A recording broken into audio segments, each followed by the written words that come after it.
Hello, my dear students. I think you and your family safe and healthy in this period.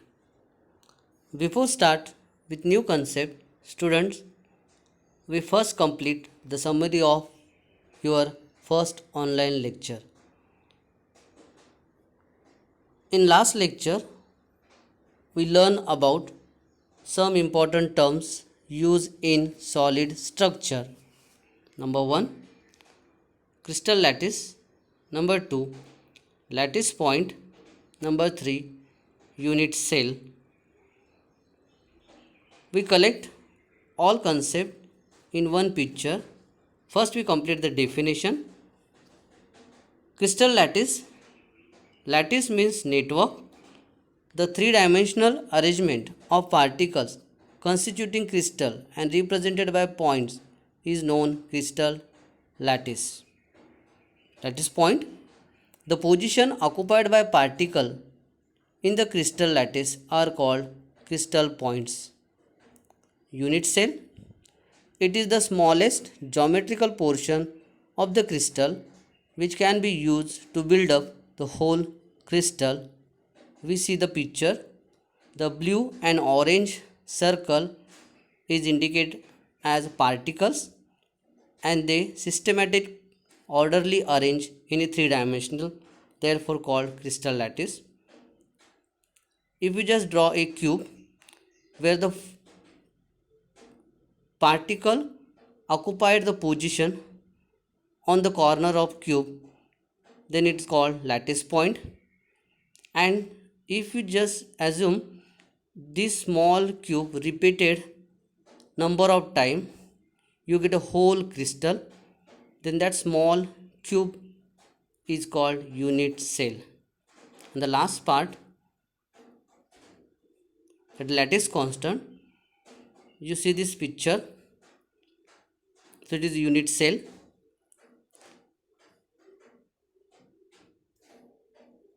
For complete describe the unit cell, we require three vectors A, B, C, which give length of edge of cube and the angle between them, that is alpha, beta and gamma. These two physical entities known as lattice constant. Then we understand very important part, that is closest packing of rigid sphere.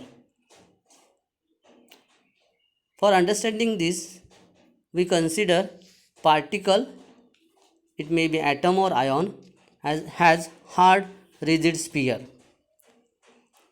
In this, we learn about square close packing, in which one sphere is in contact with four neighbor, that is coordination number is 4. Then we learn hexagonal close packing, in which one sphere is in contact with 6 neighbor, therefore coordination number is 6. Then we learn closest packing in 3 dimension, where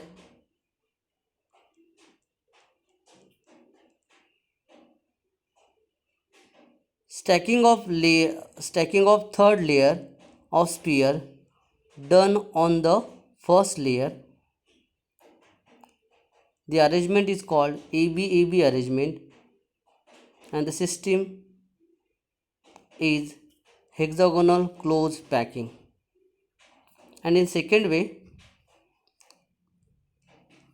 stacking of third layer of sphere done on the unfilled hollows of first layer. The arrangement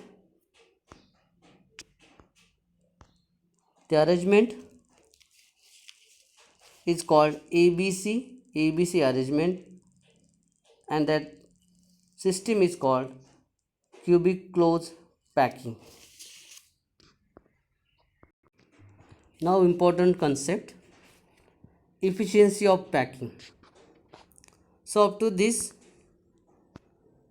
we learn different arrangement of particles in the space, such as square close packing, hexagonal close packing,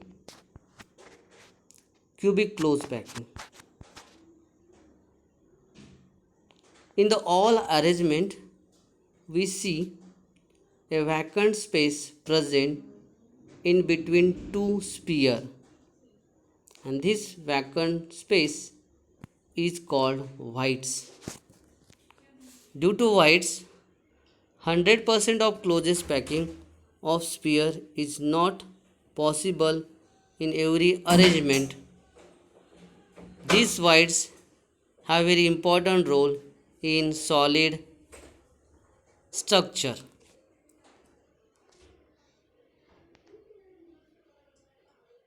Voids, also called interstitial site,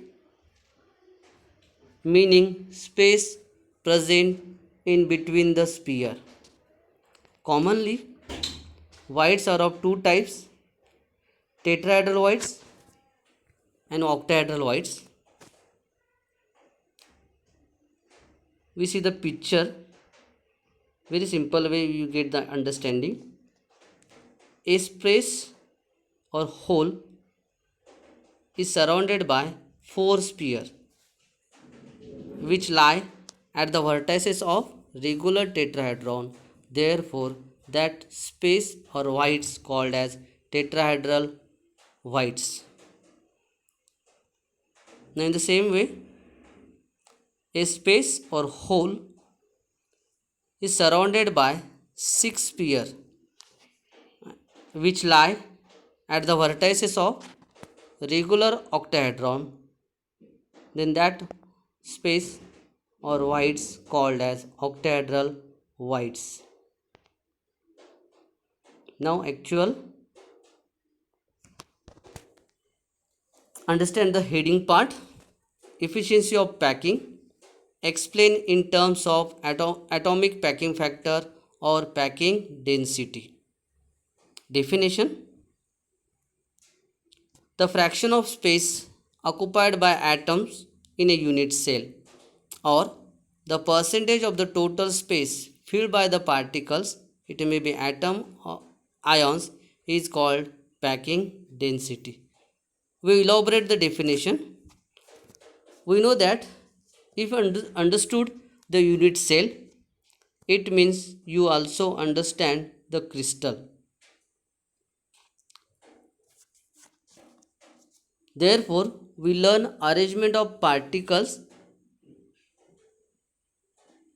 in a sphere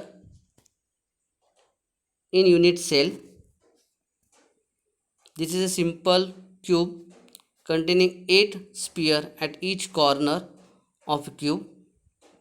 In this cube, how much percentage of a total space used by particles is known as atomic packing factor or packing density. In equation simple way, we express the atomic packing factor, that is atomic packing factor is equal to volume occupied by the atoms in a unit cell, indicate small v, divided by volume of the unit cell. So very easy, we get a understanding how much volume of atom present in a unit cell with total volume of the unit cell.